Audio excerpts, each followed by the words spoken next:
People think that Supreme Court decisions are hard to understand because they use technical legal terms and distinctive legal forms of reasoning.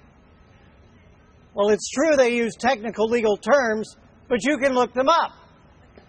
And they do use reasoning by analogy, trying to decide new cases like old cases, but we all use reasoning by analogy every day.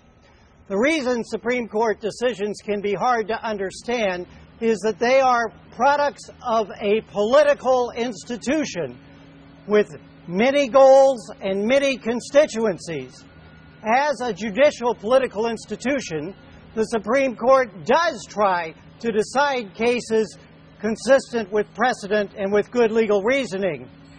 But the Supreme Court also tries to reach results that helps the political system solve its current problems, even if that means departing from precedents and standard reasoning. And the Supreme Court also tries to reach results that preserve its power as a political institution, even if that means departing from precedents. And everyone on the Supreme Court has powerful political allies, and they decide cases sometimes to help their political allies, even if that means departing from precedents. And the Supreme Court's members have political principles, and they do try to decide cases in ways that are right by those political principles, and they touch all these bases all at once in their opinions.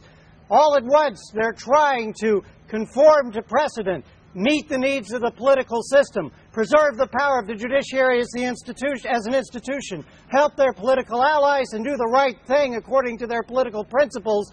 And it's because you have to understand they're trying to do all those things at once that it can be hard to figure what's going on in Supreme Court decisions. But as products of a political institution, these are decisions that govern us, and that's why it's worthwhile to try to understand Supreme Court decisions.